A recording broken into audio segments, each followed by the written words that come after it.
Good afternoon to everyone on the call. I'm Jonty Pearce. I'm editor of Call Center Help, and we've got an exciting webinar planned for today. It's a subject that is, anyone who knows me, is very dear to my heart, which is how to fix broken processes in the contact center, and certainly is one of the areas that I think we all struggle with every day. Of the agenda for today, I'm going to start off with a presentation, short presentation about how to identify broken processes in the contact center. Peter Massey, who's the director of BUD, who's done a lot of work on broken processes, will be taking us through some ideas on how to fix them. Peter's done a lot of work in this area and is probably best known for his catchphrase, "Stop doing dumb things to customers," which I think is very, very valid. We'll then be joined by Conrad Simpson. Conrad is the Regional Practice Manager for Interactive Intelligence and knows a lot about the technology that can help automate business processes, which I think will be a breath of fresh air to a lot of us. And then we'll be having interactive questions and answers. But we do like to make this as interactive as possible. So we do have a couple of polls I'd like to come through. The first one I'd just like to put up is to ask, how large is your contact center? Is it, if you don't have a contact center, a small one, 0 to 49 agents, 50 to 99 agents, 100 to 199 agents, 200 to 399, and 400 plus. So if you can just vote on that there. I think we've got about 70% of people voted, just a few more to come in. Still coming in thick and fast. I think we've got most people there. So I'll just share the results with you up on the screen. So what we see is it's kind of a skew there. We've got a combination of, I think it's sort of reasonably typical of what we've done in a lot of webinars, quite a large in the under 50 seat range, which I guess where processes are probably more key. Probably smaller, got lots of large call centers which also have a lot of processes, probably slightly underrepresented, I'd say, in the 200 to 399 range. Now I'd like to get your opinions on which processes you think are broken within the contact center. So I just want to pull up another poll, and that is where a process is most broken in your organization. And I know they could be broken all over the place, but which is the really one that hurts most? Are processes broken inside the contact center? Is it in the rest of the company? Is it outside the company, e.g. with people like suppliers or outsourcers you've got to? Or is it just that, legal compliance issues that really get there? If something doesn't fit into any one of those boxes, if you'd like to leave a comment in the questions box below. So if you could, I think we're still waiting for a few more people. It's a bit of a tricky one. So where are processes most broken in the in your company? Is it inside the contact center, the rest of the company, or outside? I think one more person to vote. Thank you. And we'll just share the results. So that's quite interesting. Peter, I don't know if you've got a view on this. 41% inside the contact center, 51% in the rest of the company, and 8% outside. Yeah, I think, I mean, it's pretty typical of what one might expect to see. When you analyze it in detail, maybe the answers would be different, but as a first cut, I think that's what most people would say. So okay. And yeah, I certainly think it's the ones outside the rest of the company are more tricky. And just to put a bit more clarification in that, if you could type into the audience, you could type into the question box where in your organization you think the biggest processes are, process gaps. If you could perhaps type into the box now where you think the biggest broken processes, or what are the biggest processes that you're trying to wrestle with, whether it's front office, whether it's back office, if it's handover, if it's a particular something in the rest of the organization, whether it's something you're dealing with outsourcers. If you just type that into the box now, see we've a few answers coming in. So we've got quite a range here. Some people are saying all the above. Quite a number of people seem to be talking about back office teams are where a lot of processes are broken. Things like operations and shipping, that's certainly a very difficult one that we have to deal with a lot of fulfillment. What we're seeing here, good communication lines between different suppliers. We'll come back to that in a short while. But just to move on now, in terms of the next part of the agenda, I'm going to take you through 5 tips to help identify broken processes in the contact center. And I think really the first thing that I would say is to look at manual processes. These are the ones that are probably, manual processes are ones that are probably easiest to deal with in terms of that they're there, quite often documented, but they certainly could be streamlined or improved. And I think when you're looking at manual processes, it's really looking for the crunch points. Are certainly one of the key things to look at. So it tends to be things like things that are process breakdowns, customer service affecting, things like manual workarounds or inefficient processes. Those are some of the areas to look at. And I think if you start listening to calls, you can really get a lot of information on your broken processes from what your callers are telling you. And I think it's really about sampling through calls for broken processes. Quite useful if you do a sort of simple tally count to see, categorize them into particular different areas. One of my favorites is to put a CD of calls into your CD player in your car, or you could probably get that onto your iPod, and just listen to them on the way home. They give you some quite good counters. And certainly from a technological perspective, speech analytics can also help with that in terms of that can actually quantify, the number of, for instance, delivery failures or back office processes you've got. There's some other things that you can do in terms of analyzing real-time desktop usage, and you can do that in a range of ways. Sit next to an agent and see what happens up on the screen is certainly a quite an interesting one.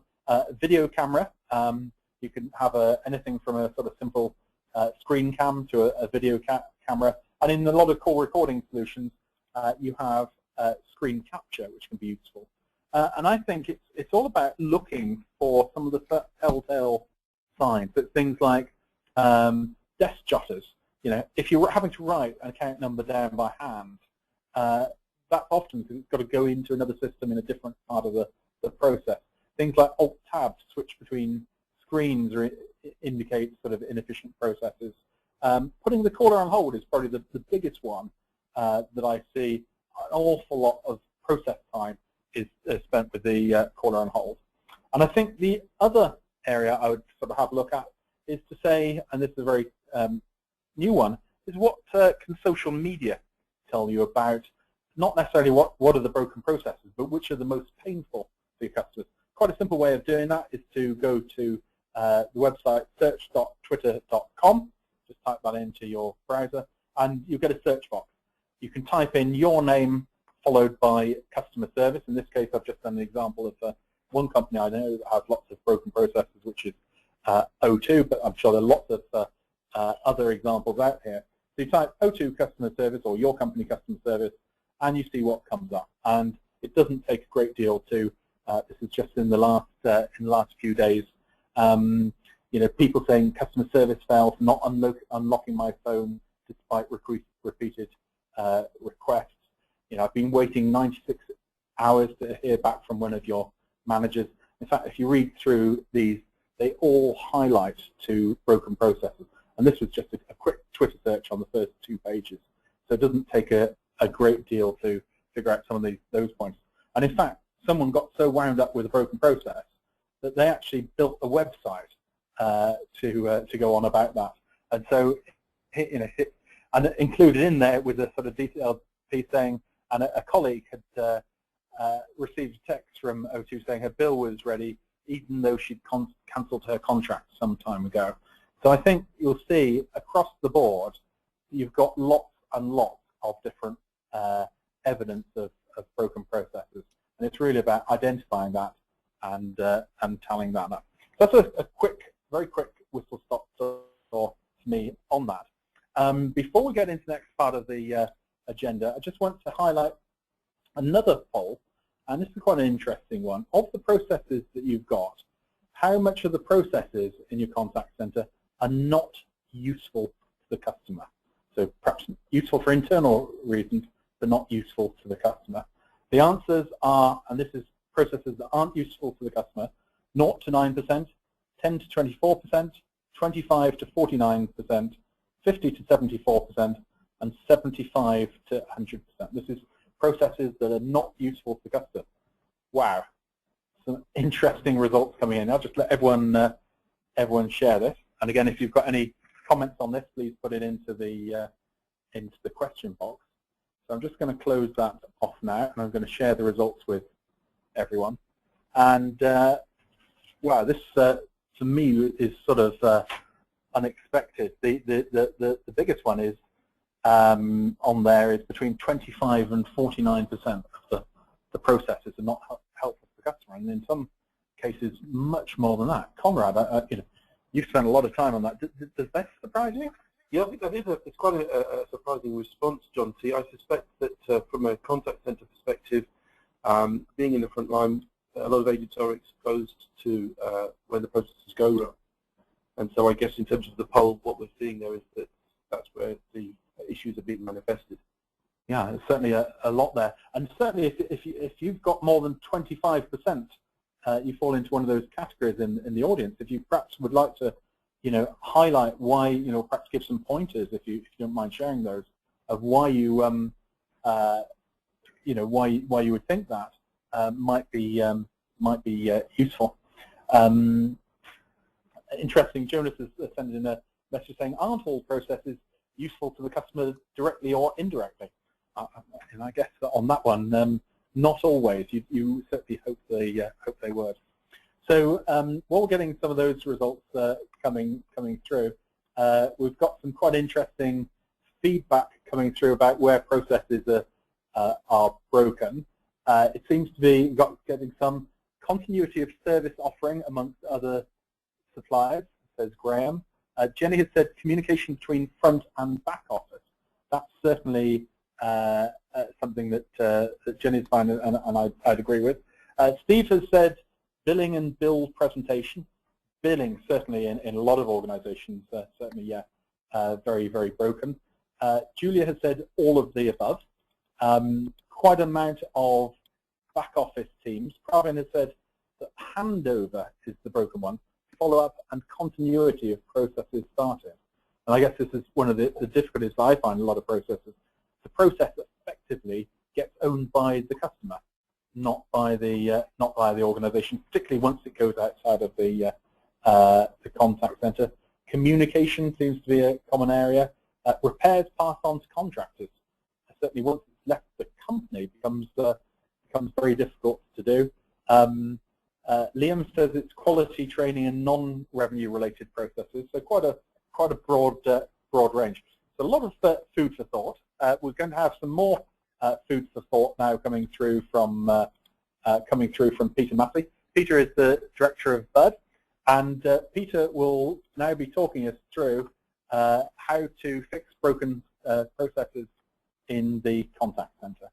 So Peter, if you'd, I think Rachel's going to be controlling your slides. If you'd like to take us through your presentation. Yeah, thank you, Jonty. Yeah, very interesting results there actually, because I'll talk a little bit more about how helpful processes may or may not be in a little while. But it may interest the audience to know that typically we'll find up to about 80% of the processes in a contact center are not useful to the customer. And it's much higher than people sometimes think. And I'll try and illustrate that in a second. What I'm predominantly going to try and do in this presentation is to try and help you to think through what a process is and ways to approach the whole subject of fixing processes in a slightly different way. And it's based from a lot of work we've done over the last 10 years, sharing some of the best practices that companies like Amazon use. One of my colleagues used to run Amazon's customer service, and of course they're renowned for not causing the customer to have to do anything in the first place. So I think it's very important for us to remember that customers are not really interested in our processes. They'd probably rather not talk to us at all. And I think that fundamental thought is quite important when you start looking at whether to fix a broken process or whether to remove it completely. So Rachel, if you could go to the next slide, just very quickly introduce Bud.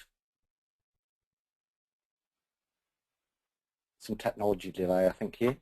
There's a slide about to come up which is just covering some logos of the kind of companies we work with, some of whom you'll know is very good at service, some of whom you'll know is not so very good at service, but a complete range across industries. And if you can go to the next slide, Rachel, I think one of the things about those industries is that there are a lot of very common factors as far as customers are concerned.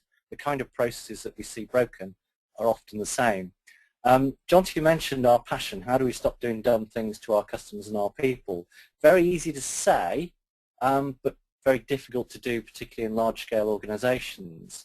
So a lot of this is about being very systematic in the way we approach processes. So if you can go to the next slide, Rachel, I think the first thing that we need to think about is what is a process, how do we name it, and how do we think about that process? So we are very passionate about thinking about the process from the customer's point of view. So there's an illustration here of how we might start to name processes. And if I go back to the examples Jonty just gave about the things that are broken, let's say between front and back office or between the call center and the logistics and so forth, it's very easy to call those things by internal language. So in this example here, an admin query. But if we put it into the customer's language, it means a completely different thing. And it's surprising how powerful it is to look at your processes and start to rename them according to the words that a customer would use. It's powerful in a number of ways. One, that culturally it means that everybody from the front line to the board can understand what it is the customer's trying to do. And secondly, as you start to enter a process very much from the point of view of the customer. And rather than then tracking what happens inside your business, you start to track the journey that a customer goes through. So these are some common examples. And in Amazon, I mean, a lot of you, I'm sure, will use Amazon. The most common process is where's my stuff? And again, if you start to think about other industries, whether they're online or offline, where's my money? Where's my check? Where's my goods? So on and so forth. It's a very, very common process that you can start to look at different industries and learn from each other about the best ways to do. So Rachel, if you go to the next slide. So that's how to think about a process. The second point is going to be around another way to define the difference in processes. And one of the things that we do quite often when we're defining processes is, again, to look at this internally. But I'd like you to think about processes in a way about what's going to happen when you try and fix them. So I think of processes as three types. There are the processes that you can fix inside the call center. There are those processes that you can only fix with help from outside the call center, perhaps, you know, with the help of one other department.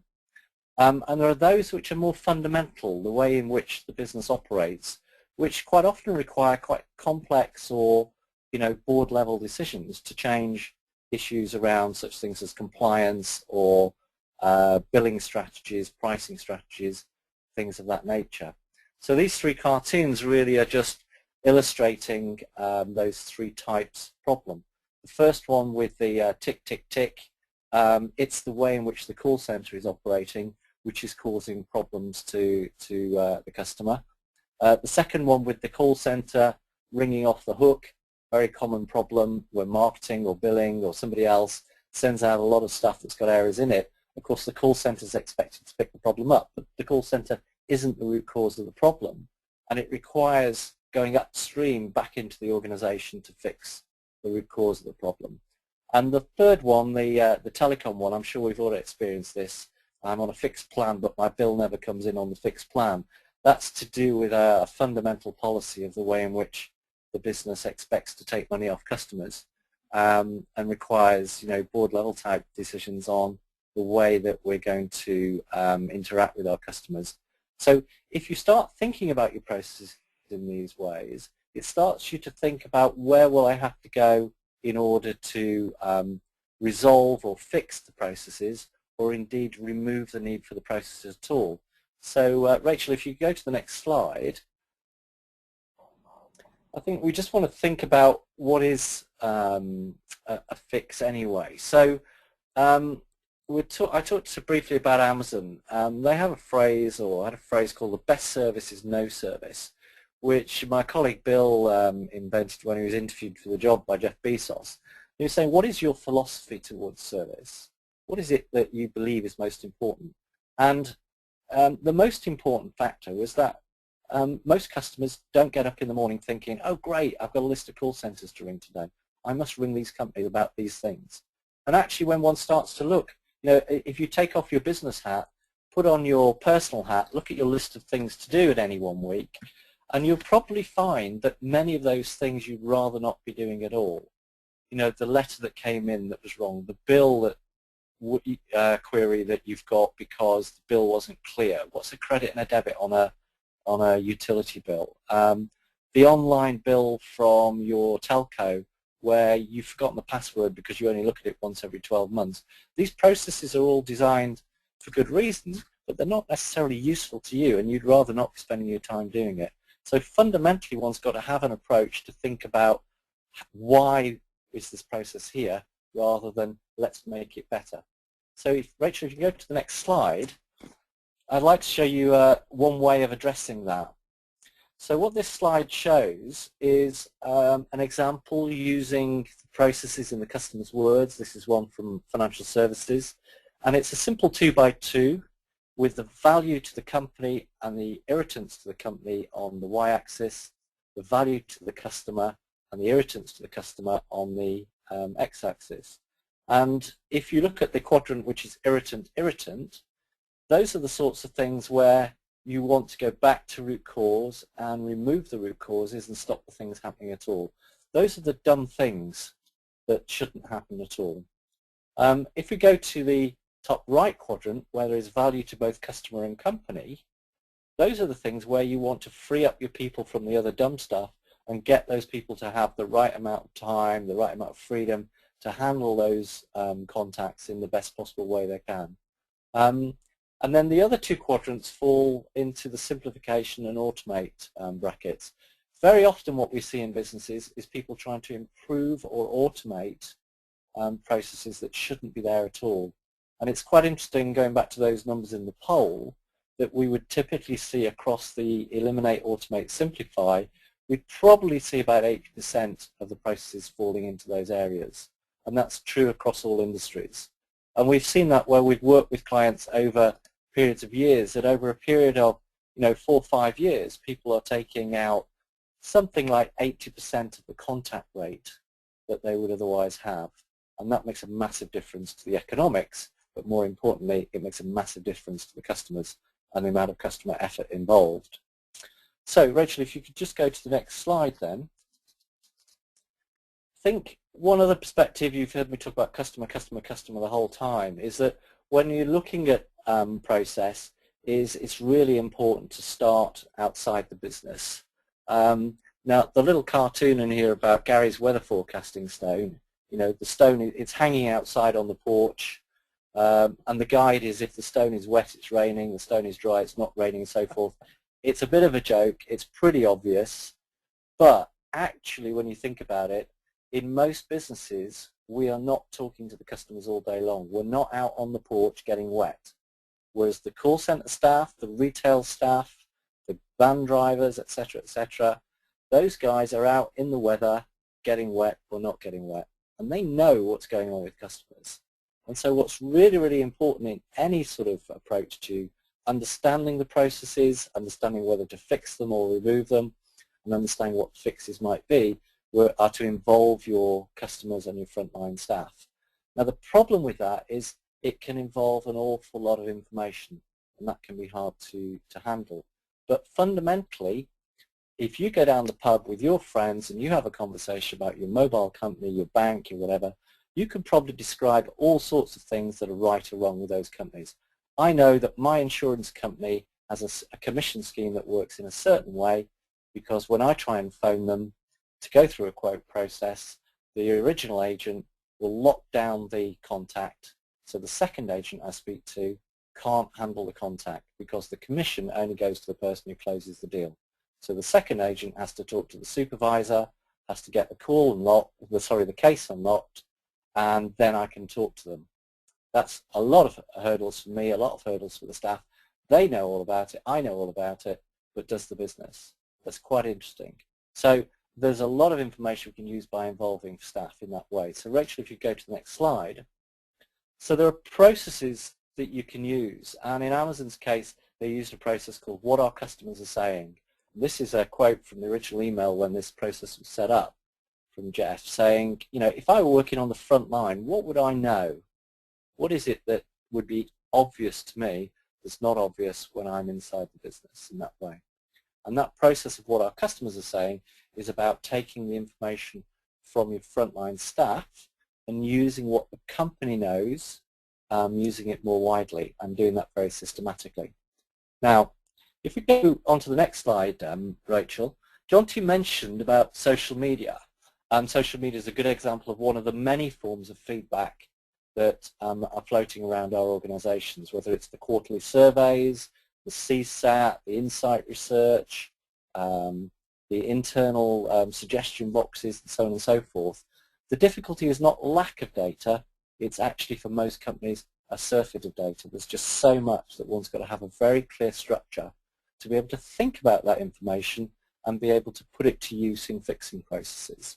So if we can go to the next slide, Rachel, we see in many businesses, from complex large-scale organizations like HMRC down to small-scale organizations, that something is there but it's missing at the same time. We call it the decision flow. It's the ability to understand how decisions get made on the basis of feedback. And what one's got to do is to pull out and design specifically the way in which these decision flows work. So in this example here, show categorization, understanding where's my staff, the volumes related to it, the impacts it's having, the collection of feedback and data attached to those processes, the bringing together with very specific data structures of the information that you've got to allow the business to prioritize the actions to take place. Because let's face it, most businesses are not leaving these processes alone untouched because they don't know they're there or because they don't think it's important. It's generally because there is chaos when it comes to what the priorities are, or that the priorities keep changing. And so it's important is to organize that decision flow, organize that prioritization, track the actions and make sure that the actions are making a difference to the organization. Easy said, hard to do, but takes very specific skill to design those data flows and design the communications around those processes. When you see an organization that's taken the time to build those decision flows, the transitions can be very immediate and very distinctive, both to the customer, because the customer is seeing changes occur on the back of the feedback that's being given, but also to the staff, the motivation that they feel from being listened to, from seeing action arising that goes with it, and to the economics, which are often quite drastic. The European Call Centre of the Year winner last year, for example, took this best service approach and was able to make very significant changes within the quarter, within the year. It's not about the never, never or being too theoretical about it. So next slide, Rachel, if you could. So that probably covers off the topics I wanted to talk about. I want to try and help you to think differently about process. So think about what a process is in the customer's words.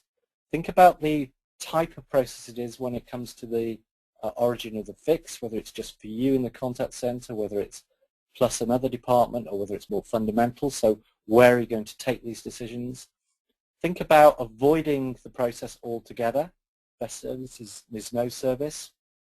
Think about the value irritant, whether to fix something or not. And then think about that weather vane. Talk to your frontline staff.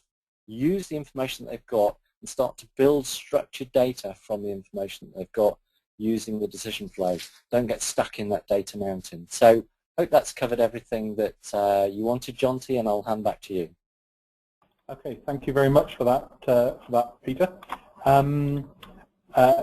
Before we go in, I'd like to pull up another poll and just to ask the audience where you think, if there are any quick wins to be made, where they'd like to be. Peter put up a slide that showed a sort of a matrix of elimination, simplification, and so on. So the choices are process elimination, automation of processes, process simplification, and better reporting, or new technology. So I think that would be quite interesting to see the results starting to come through there. While those are coming in, interesting comment here from Pravin, who says that in their contact center, it looks like broken processes are keeping the customer on hold for around 25 to 30% of time, and he's researching the common issues on that. And Liam has said the customer is not interested in the indirect processes, but, and it looks like those are sort of quite key. And I've seen a couple of comments coming in on that.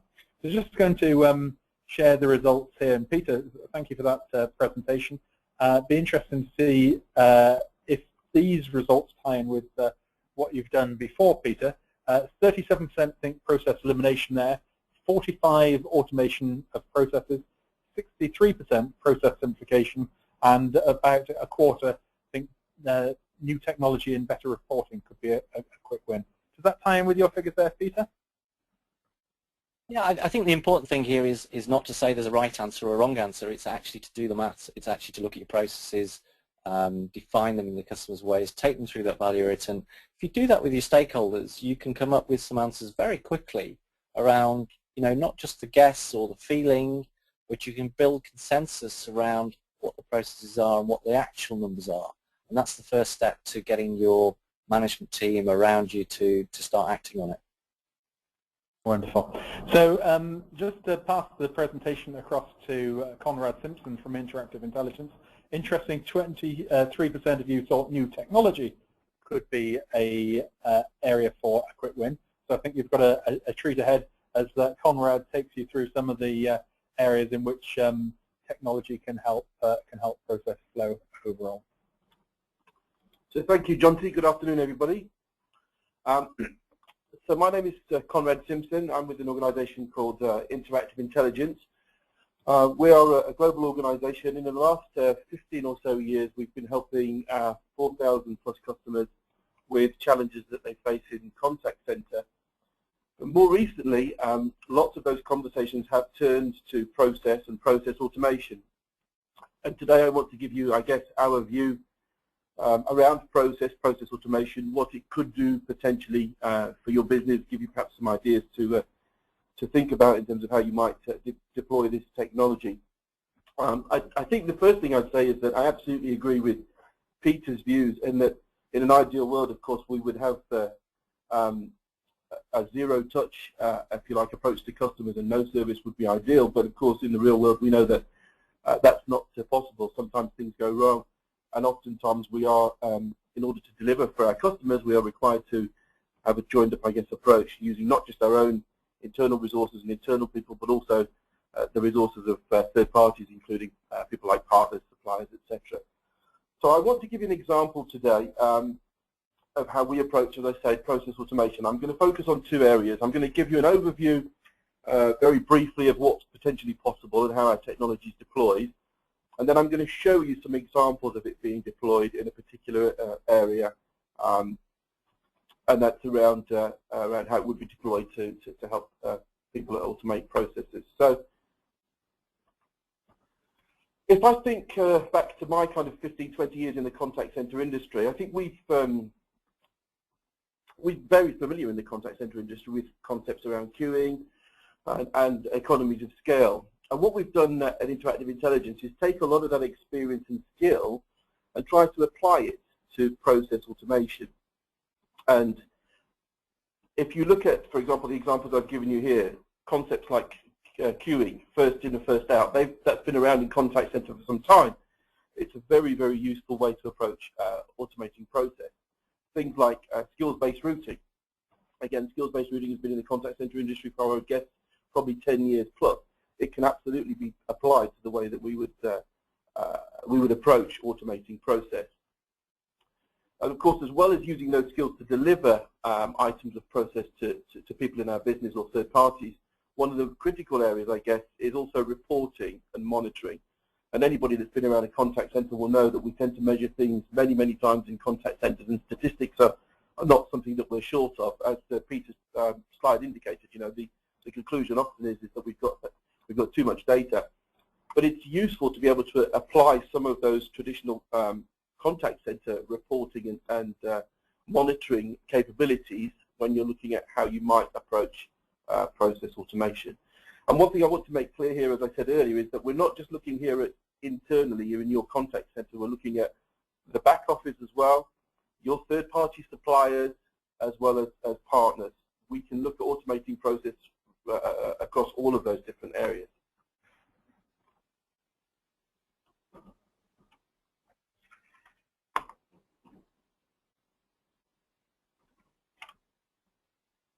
Just click again. That's not working. Press the space bar. Yeah. Okay. Do you want to carry on? I'll catch the slides up on it. Okay. Let's see if that's it.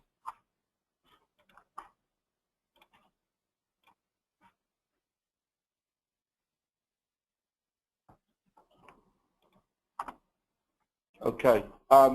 Right. So what I'm showing you here is an example of how you might deploy processes from a horizontal perspective.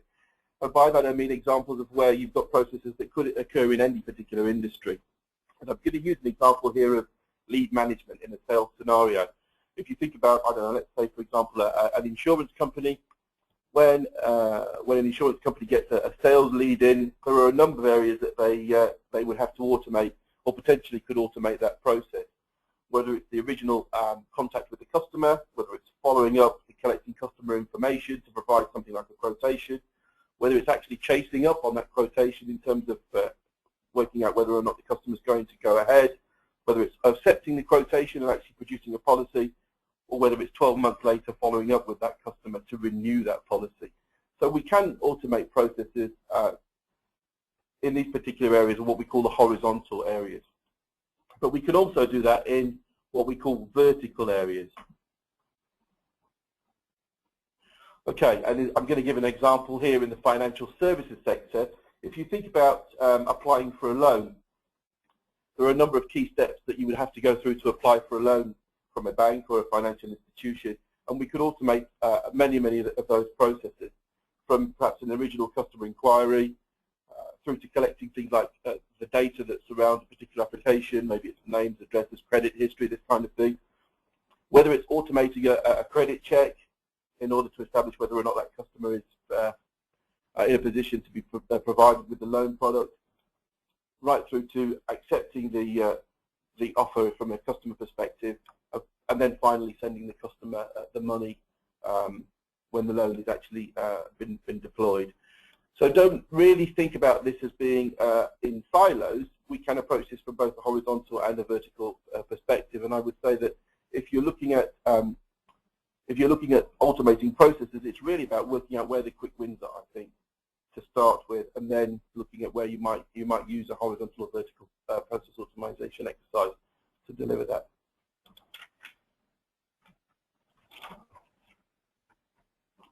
Okay, so I'm now going to look at how our particular solution, interaction process optimization, or IPA as I'll refer to it from here on in, how it delivers a measurable return on investment for you as a user. And there are two key areas really. The first is to reduce latency, and that really in summary means just shortening processes or removing them completely, or removing human error. And that's again where automation plays well into taking out human steps where things could possibly go wrong. So if I look at the top item on there, One of the areas that lots of my customers are focused on, and I think this is a useful tip, is that typically workflow pulls work or allows people to pull work to them. If you look at the way that we approach automation of process, we are pushing work to users, whether they're in the call center or in the back office. And that's very relevant because obviously if you give somebody the choice to pull work to them, they tend to pick the easy tasks, which means the difficult stuff tends to go to the back of the queue.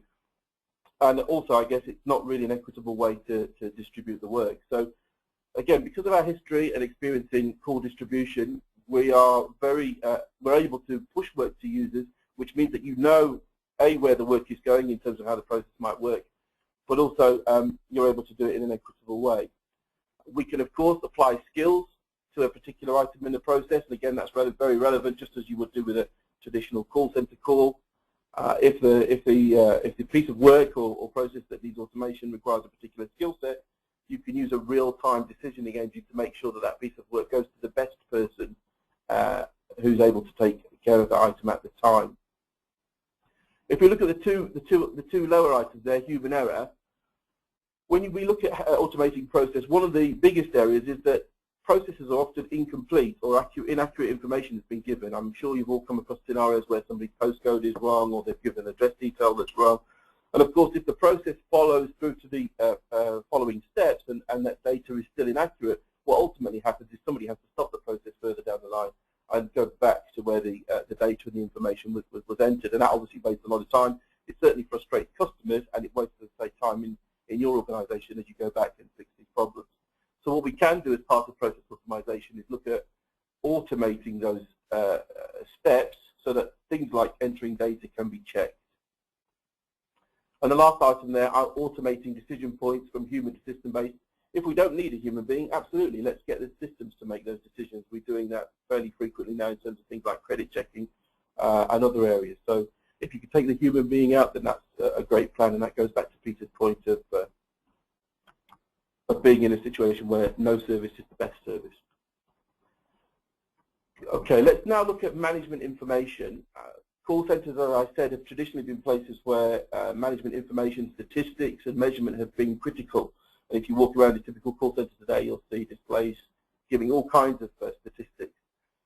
And of course, again, if you use that experience, we're able to apply lots of that management information to process and process automation. So, for example, as I've said here, it's an ideal situation to be able to tell how many work items you have in your organization right now. How long are they taking? Who's working on which processes? Which ones are taking too long? Which individuals seem to be very quick at handling items? Are they better skilled? Do they know things that perhaps other people don't know, but perhaps could share them with the team to make everybody more effective? Of course, once you've got that information, it does allow you to identify the bottlenecks that you might find in your processes and, of course, eliminate them if you can. And obviously, looking into the future, you have the opportunity to do things like recording activity, as Jonty said at the start of today's presentation, looking at not just the work, but all the desktop activity that is being undertaken. So let's look at some examples of how you might use the technology now. And I'm going to look at three particular areas: how you might build processes in your organization, what your agents or the users of the systems might see or what they might interface with, but also give you some examples of the reports and the MIS information that might be available to you. I'm going to use an example of an insurance claim,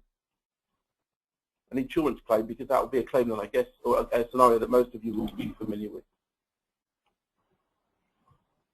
So the first thing I would say is that when we talk about process automation, there are lots of customers tend to be concerned initially because they think they might be involved in very long, expensive IT projects. I have to say that's not the case with this particular technology. What we're able to do is give you an environment like this, which enables you to build processes very quickly. Now, I'm not going to go into all of the detail here, but if you look on the left-hand side of the screen where the blue arrow is, you can see here that you'd be able to design your processes using these particular variables. So we've shown in this particular case an automobile claim, and we were able to define particular things on the left-hand side. So, for example, the state of the claim, and I'll use the example of the accounts payable scenario.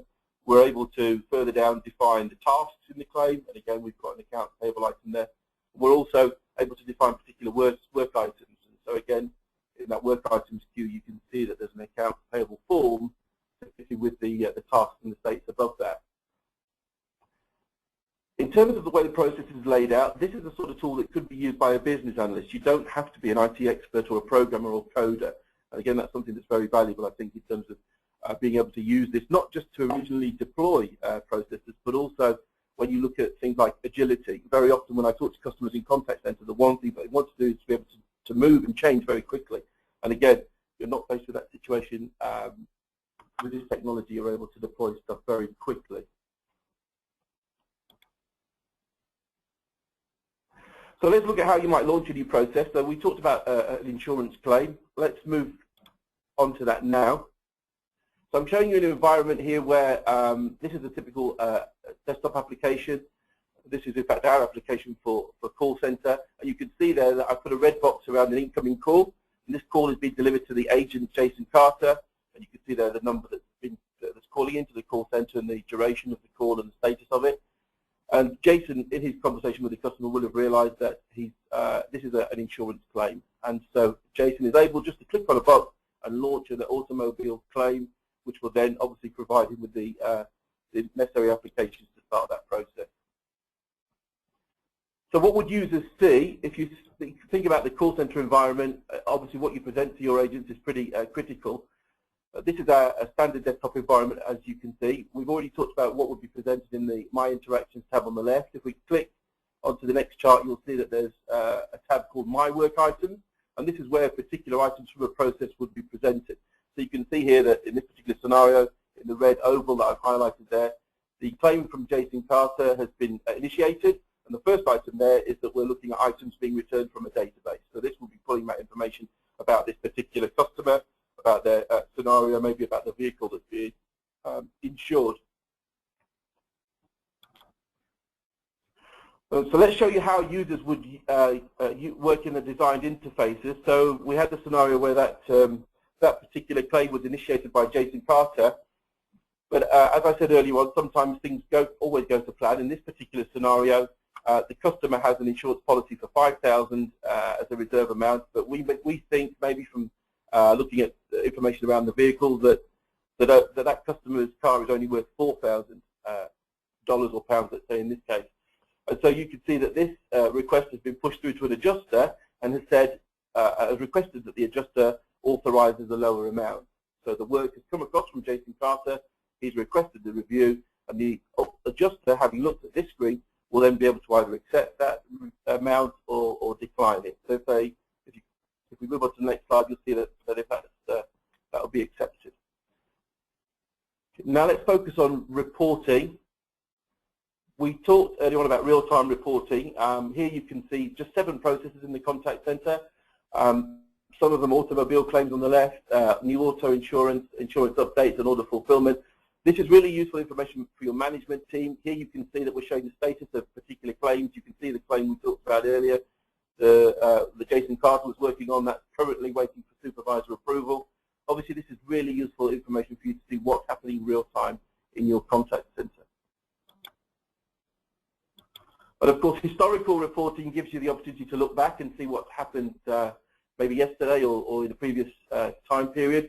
This is a summary, and this particular example we're showing data from November through to January, and you can see we've listed out there in the report all of the particular claims.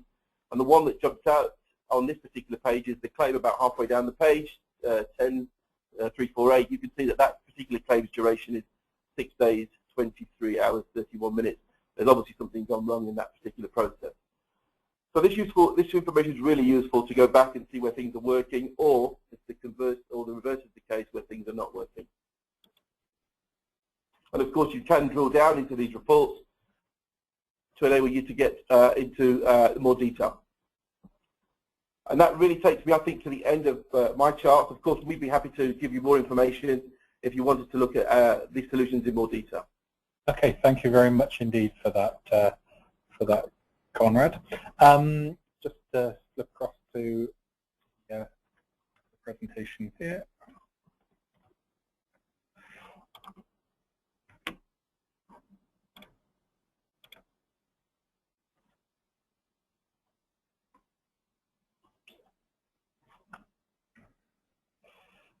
So yes, thank you very much indeed for that.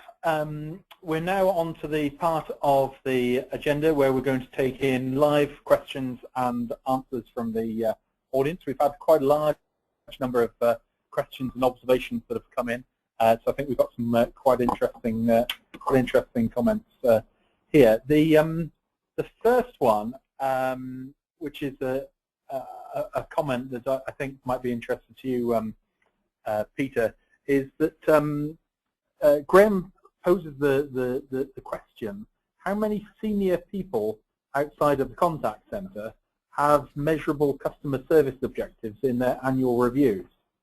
Understanding how that affects others, such as the contact centre.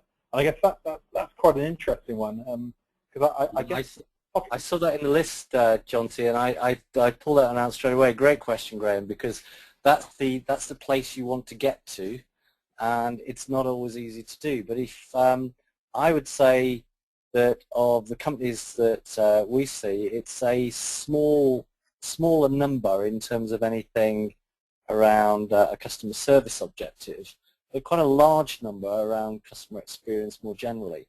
And this goes back to things like Net Promoter or CSAT scores or things of this nature, that it's now very common for the board to have a shared objective around the customer experience. If I give a very specific example, one of the most politically complex organisations that we have to deal with is HMRC, the tax office guys. And if you imagine, it's a very large organisation. It's got 5 main business units, so things like national insurance, income tax, and stuff like that. These departments effectively have policies and procedures and create materials which cause customers to get in touch with the Inland Revenue, and it's a very difficult situation. By presenting the data in the right way and designing the decision flows, the guys in HMRC and the Contact Centre Directorate have been able to get the heads of business units to take joint responsibility for contact levels, and that took about a year to 18 months to establish that. And it went through stages of, first of all, the discussions around the data, second of all, the realization that where the root causing was coming from, and thirdly, the political shift in the organization to say the sensible thing to do is have joint responsibility for those targets. So if HMRC can do it, anybody can. And I know we all hate the tax office, and the service is not yet where it needs to be, but if you look at the degree of contact that they have been able to reduce over the last couple of years, the figures, which I don't think are public domain, so I won't quote them, but the total number of calls is of the order of 75-80 million, which I think is a matter of record. But they have taken out tens of millions of contacts from the total that were there. So great question, Graham. A key place to aim. One shouldn't expect to start there necessarily, but to start the conversations that allow the board to understand the contact that they generate. And I certainly think what I'm seeing a lot more is that social media and the feedback that's coming from devices like Twitter is actually starting to raise customer service much more on the senior level agenda, because perhaps it could be a little bit hidden, and it's sort of quite visible.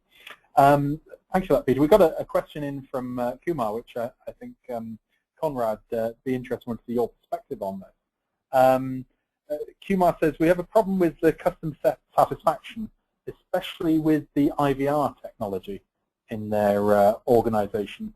So we need to know what kind of processes the customer is most likely to be to find the most convenient, relating to the IVR. Have you got a view on that? Yes, I think IVR is an interesting technology, and I think that question does prove that it's not just the deployment of technology on its own. You have to think very carefully about how you deploy it, where you deploy it, particularly in terms of delivering things like consistent experience. Going back to this point of having no service is the best service, once you start to interface with your customer in these kinds of systems, you've got to make sure that everything is consistent, because that's what they get to expect. I think in terms of looking at process, try and make it as simple as you can. We've all had that challenging experience where we get the thousands of different options in IVR. It can be frustrating. So try and take out process where you can, and that's where automation comes in. And simplification, I think, is the watchword there. Wonderful. Thank you very much for that. Shane's made an interesting comment. Shane says, in my experience, the customer understands that processes are a key part of any business, but the key is in making sure that there's, if a customer does need to contact you, that it's fast, efficient, and that they don't have to contact you a second time. So I think that's really the thing. It's not necessarily the processes per se. I guess it's the broken processes which often do manifest themselves in repeat calling. Quaid has got an interesting question here. In a big multi-layered organization, how do I ensure that the silo mentality is eliminated to be able to fix the process? Peter, this must be sort of bread and butter sort of question for you. Yeah, absolutely. Again, a very pertinent point to every organization. Again, I come back to the design of the information that you put in front of people. We use a dashboard called a skyline, which again is derived directly from work that Amazon did. And if any of you are big followers of social media, you'll see lots and lots of stuff on Mashable about infographics, they're called. An infographic is about presenting several sets of data in one screen in a way which means that the reader can get the message very quickly. And a skyline is a very clever infographic that presents what the customer's reasons for contact are in the customer's words, alongside the volumes moving on a weekly basis for each code, alongside the cost of not fixing those processes, alongside the root cause owner, along with a key metric of the contact rates per client or per customer or per order or something like that. It sounds like a terrible mess, but when you see it, it so quickly brings home the message around silos and where things are being caused and the size of the problem. So I think one's got to really think hard about the presentation of data to the organization to get them to overcome this silo mentality. And that's not the only answer. That's one thing to do around the dashboard. There are many other things to do as well. I think there's quite a lot of discussion, and if anyone wants to carry on that discussion, please feel free to leave a message on our forum, callcenterhelper.com/forum. One final question from Martin Conrad, saying, why would I want to redesign the user interface screen, which he views would be a big investment, just to get the process automated? Okay, well, that's a very good question. Obviously, your staff are used to using a particular environment, so the last thing you want to do is change that because there are significant challenges with doing that. So I would say look for a technology, and ours is an example of this. Look for a technology that will allow you to easily integrate that into your existing environment. If you're able to integrate this technology into your own environment, it means you keep that consistency of the environment that people know and love, but you can drive it with powerful technology to help take out some of those process challenges you might have. Okay, thank you very much for that indeed. Well, that's all we've got time for, unfortunately.